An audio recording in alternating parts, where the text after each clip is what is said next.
सो hello everyone, हमारा topic है dual nature of radiation and matter. So इस video के अंदर हम डिस्कस करेंगे इलेक्ट्रॉनिक इमिशन के बारे में एंड फोटो इलेक्ट्रिक इफेक्ट के बारे में। सो सबसे पहले हम बात करते हैं जो रेडिएशन होती है, जो लाइट होती है। अभी तक हम क्या करते आ रहे हैं, जो लाइट है हमने क्या पढ़ा है, जो लाइट है वो किसके फॉर्म में ट्रेवल करती है, इलेक्ट्रोमैग्नेटिक वेव्स की फॉर्म में ट्रेवल करती है। ये आपने पढ़ा ही होगा पिछले चैप्टर्स के अंदर। और जो हमारे पास में जो मैटर है, जो मैटर आपने पता ही है ना, जो स्पेस ऑक्यूपाई करता है, जिसके पास कुछ मास या कुछ वॉल्यूम होता है, वो क्या होता है, छोटे छोटे छोटे एटम्स के पार्टिकल से मिलकर बना होता है। तो इसका कैसा नेचर होता है, पार्टिकल नेचर होता है। कैसा नेचर होता है, पार्टिकल नेचर होता है। तो ये आपने अभी तक पढ़ा होगा। बट इस चैप्टर के अंदर उल्टा, जो मैटर है उसका पार्टिकल नेचर तो है, ये प्रूफ है, बट यहाँ पर इसका वेव नेचर की भी स्टडी करेंगे। किसकी स्टडी करेंगे, वेव नेचर की। और जो लाइट है वो उसका जो वेव नेचर तो है ही है, बट लाइट का भी क्या है, पार्टिकल नेचर है। क्या है, पार्टिकल नेचर है, जो आप फोटो इलेक्ट्रिक इफेक्ट पढ़ेंगे जहां से आपको क्लियर हो जाएगा। ओके, स्टार्ट करते हैं। सो सबसे पहले हम पढ़ते हैं इलेक्ट्रॉनिक इमिशन के बारे में। सो इलेक्ट्रॉनिक इमिशन क्या होता है, जैसे कि मान लीजिए मेरे पास में मैंने कोई जैसे एक एटम का स्ट्रक्चर बनाते हैं। ये न्यूक्लियस हो गया, इसका फर्स्ट ऑर्बिट, ये इसका वैलेंस ऑर्बिट।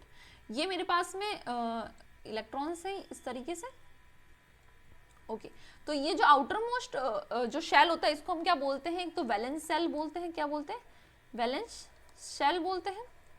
ओके, तो ये जो वैलेंस शेल होता है इसमें क्या होता है, फ्री इलेक्ट्रॉन्स होते हैं। अगर मैं इनको बाहर से कोई भी एनर्जी दूंगी तो ये इसकी बाउंड्री को क्रॉस, मतलब इस इलेक्ट्रॉन से एमिट हो जाएंगे, बाहर निकल जाएंगे इस ऑर्बिट से।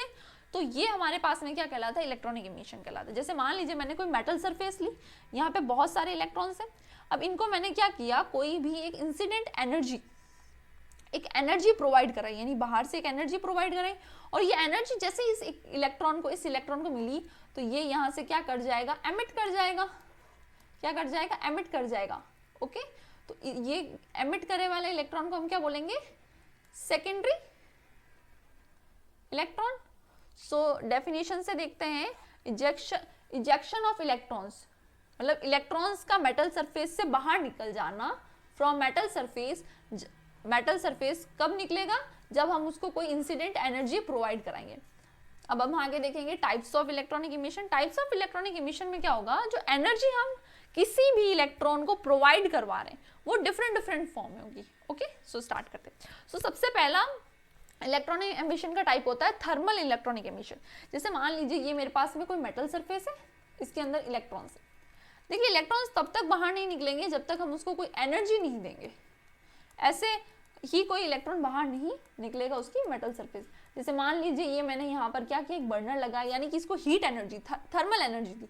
जैसे ही मैंने इसको थर्मल एनर्जी दी, ये इलेक्ट्रॉन क्या हो गया, इंजेक्ट होकर बाहर निकल गया, एमिट हो गया। किससे, मेटल सरफेस से, थर्मल एनर्जी की वजह से। ओके, फिर हमारे पास में सेकेंड है फील्ड इमिशन। जैसे मैंने यहाँ पे क्या किया, दो प्लेट्स लगा ली, एक पॉजिटिव प्लेट होगी मेरे पास में, अभी यहाँ पे कोई करंट नहीं दी, ये पॉजिटिव प्लेट होगी, ये नेगेटिव प्लेट होगी। अब आपको पता होगा कि जो स्टैटिक चार्ज होता है वो इलेक्ट्रिक फील्ड जनरेट करता है। तो ये यहाँ से क्या होगा, इलेक्ट्रिक फील्ड की डायरेक्शन क्या होगी, पॉजिटिव से नेगेटिव, पॉजिटिव से नेगेटिव। अब ये एक मेटल सरफेस से हम पास करा रहे हैं, यहाँ पे बहुत सारे इलेक्ट्रॉन्स होंगे। क्या होंगे, बहुत सारे इलेक्ट्रॉन्स होंगे। ये इलेक्ट्रॉन्स होंगे, जैसे ही इस इलेक्ट्रॉन से टकराएंगे ये इलेक्ट्रॉन एमिट होके इस पॉजिटिव प्लेट की तरफ चला जाएगा। तो ये हमारे पास में इस तरीके से फील्ड इमिशन की तरह से हेल्प से हम क्या करा सकते हैं, इलेक्ट्रॉन को एमिट करवा सकते हैं। ये सेकंड टाइप हो गया। अब थर्ड टाइप में क्या होगा, फोटो इलेक्ट्रिक इमिशन। ये बहुत ज्यादा इंपॉर्टेंट है। फोटो इलेक्ट्रिक इफेक्ट भी इसी पर ही डिपेंड करता है। जैसे मान लीजिए ये मेरे पास में इलेक्ट्रॉन्स है, इसको मैंने क्या किया, एक फोटो एनर्जी, यानी कि मैंने लाइट एनर्जी प्रोवाइड कराई। इस बार एनर्जी कौन सी फॉर्म में है, light energy. Photo energy, photo को ही हम लाइट बोलते हैं। क्या बोलते हैं, लाइट बोलते हैं। तो यहाँ पे जैसे ही मैंने फोटो मतलब लाइट पास कराई, इंसिडेंट कराई, तो ये यहाँ से इलेक्ट्रॉन क्या हो गया, इजेक्टेड हो गया। इसको हम बोलेंगे, जो इलेक्ट्रॉन इजेक्टेड हुआ है इसको बोलेंगे फोटो इलेक्ट्रॉन। क्या बोलेंगे, फोटो इलेक्ट्रॉन। ओके, फिर हमारे पास में आता है सेकेंडरी इमिशन। जैसे मान लीजिए यहाँ पे बहुत सारे इलेक्ट्रॉन्स हैं, ओके, इस मेटल सरफेस पे इलेक्ट्रॉन्स है, यहाँ से मैं एक एक्सक्लूडेटेड इलेक्ट्रॉन लेकर आई, ओके, फिर मैंने इसका इस वाले इलेक्ट्रॉन से क्या कराया, कोलिजन कराया। जैसे ही मैंने इस इलेक्ट्रॉन का इसके साथ कोलिजन कराया, ये मेटल सरफेस छोड़ के बाहर चला गया। अब ये जो एक्सक्लूडेटेड इलेक्ट्रॉन मैं लेकर आती हूँ, इसको मैं बोलूंगी प्राइमरी इलेक्ट्रॉन, क्या बोलूंगी, प्राइमरी इलेक्ट्रॉन। और ये जो बाहर निकल गया है, इसको बोलूंगी मैं, जो इजेक्टेड हुआ है, इसको बोलेंगे हम सेकेंडरी इलेक्ट्रॉन। क्या बोलेंगे, सेकेंडरी इलेक्ट्रॉन।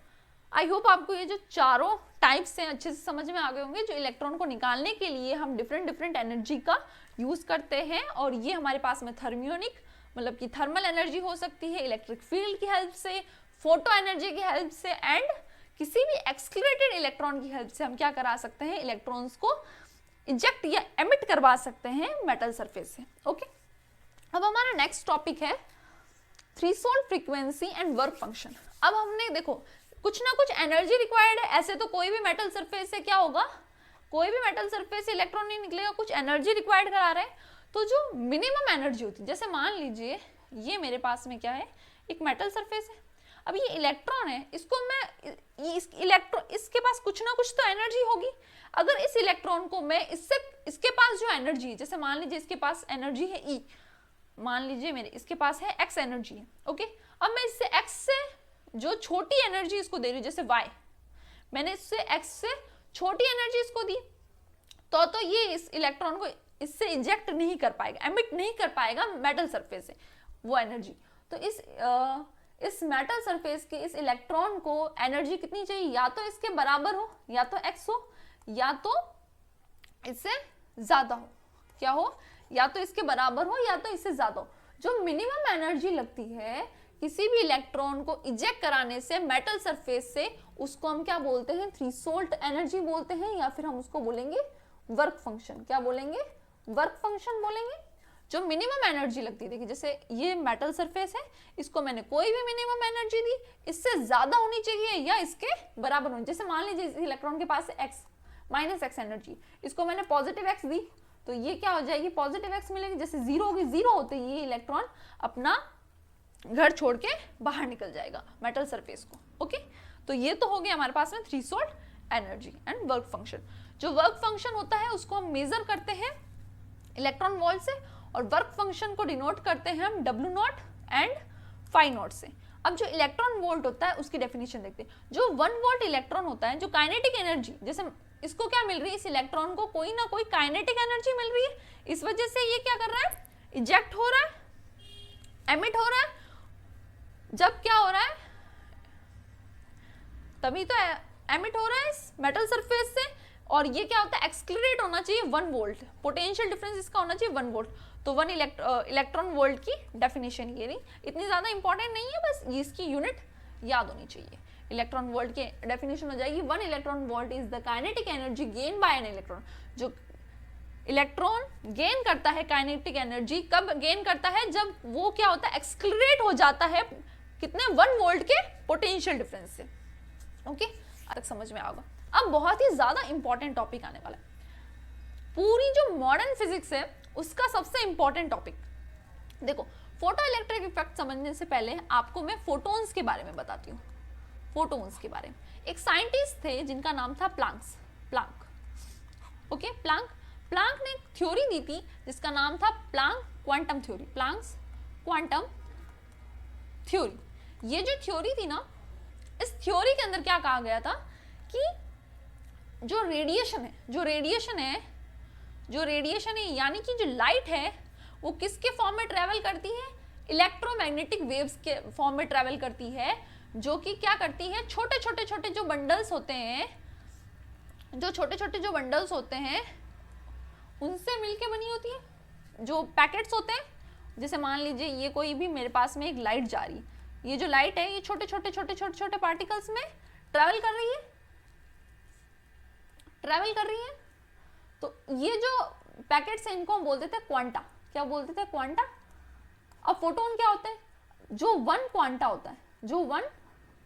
क्वांटा होता है, किसका, वन क्वांटा ऑफ, या फिर वन क्वांटम बोल लीजिए, one quantum of light radiation, light radiation, उसी को हम क्या बोलते थे, फोटोन बोलते थे।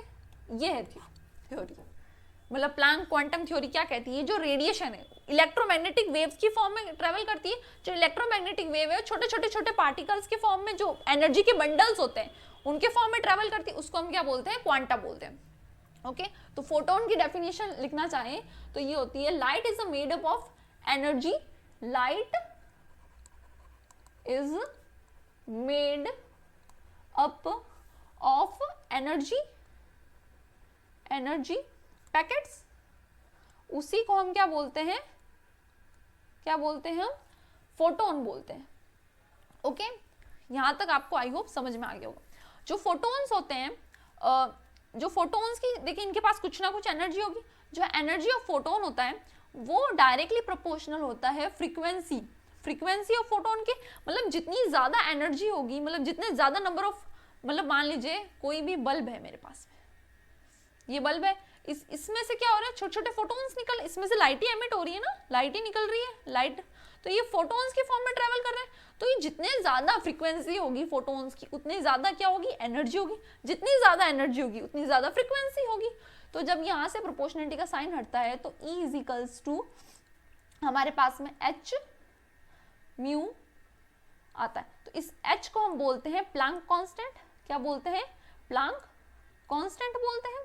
इसकी वैल्यू होती है हमारे पास में 6.63 इंटू 10 टू द पावर -34, ये इसकी एनर्जी, इसकी वैल्यू होती है।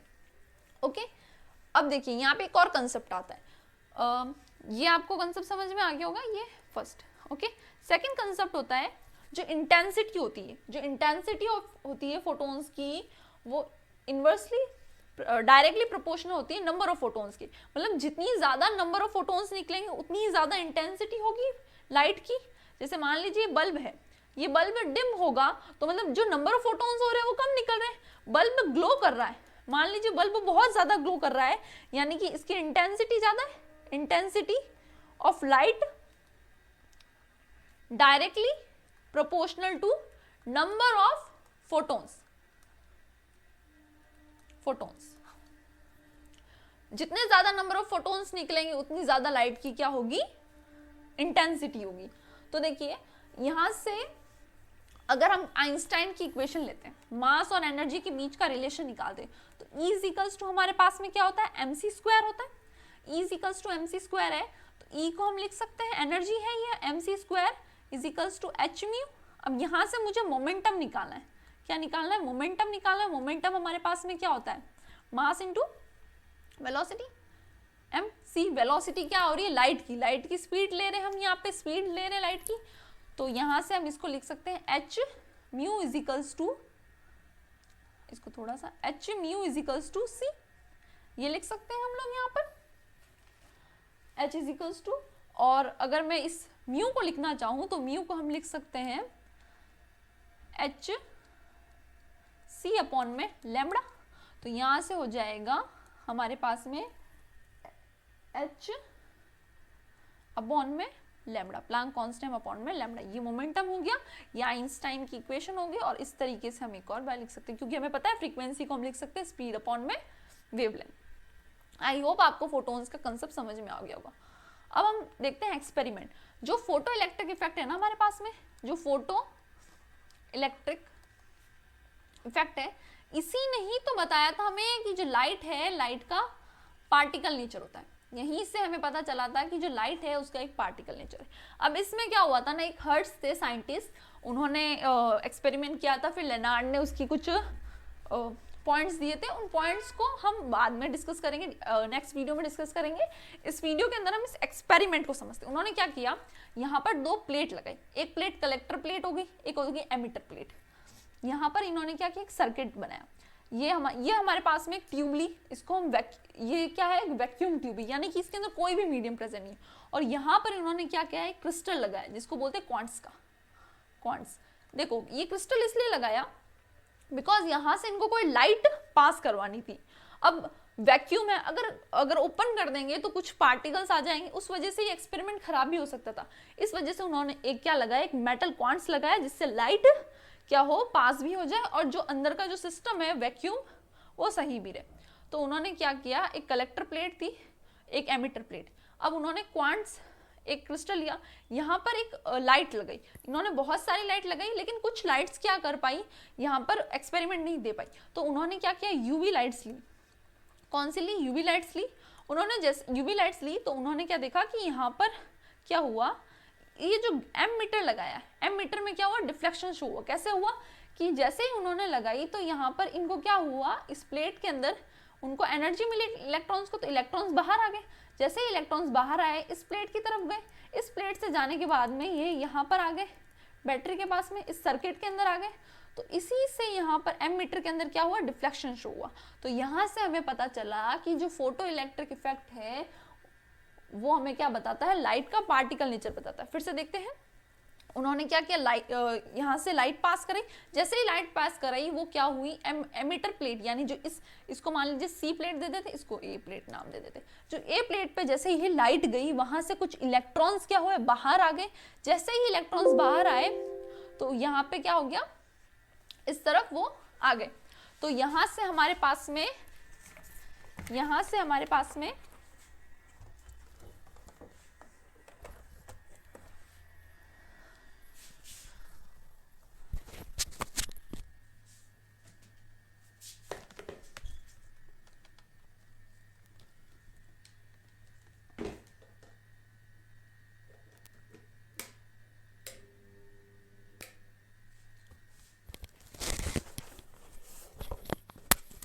Wait okay. सो यहाँ से हमारे पास में क्या हुआ ना कि ये जो इलेक्ट्रॉन्स थे वो ये इस प्लेट की तरफ गए, इस प्लेट की तरफ गए, तो यहाँ पर इस सर्किट के थ्रू आ गए। तो यहाँ पे क्या हुआ, कुछ डिफ्लेक्शन शो होने लग गया एमीटर के अंदर। तो यहाँ से उन्होंने नोट किया कि यूवी लाइट्स ने क्या किया, ये एक्सपेरिमेंट सक्सेसफुल कर दिया और फोटो इलेक्ट्रिक इफेक्ट्स की वजह से हमें पता चल गया कि लाइट का कैसा होता है, पार्टिकल नेचर होता है। तो अब यहाँ पर हम पढ़ते हैं एक टर्म के बारे में जिसका नाम है फोटो करंट। किसके बारे में पढ़ेंगे हम, यहाँ पर पढ़ेंगे फोटो करंट के बारे में। सो बेसिकली फोटो करंट क्या होता है, देखिए यहाँ पर कुछ ना कुछ करंट जनरेट हुआ होगा, तो यहाँ से हम पढ़ेंगे फोटो करंट के बारे में। सो फोटो करंट कैसे जनरेट हुआ, यहाँ पर जो करंट ऑब्टेंड हुआ एक्सटर्नल सर्किट, यानी कि इस सर्किट के अंदर कुछ ना कुछ करंट आया होगा। किसकी वजह से आया है, इलेक्ट्रॉन्स ने यहाँ से यहाँ मोशन किया, यहाँ से यहाँ मोशन किया, इस वजह से आया। तो इसको हम लिख सकते हैं व्हेन द करंट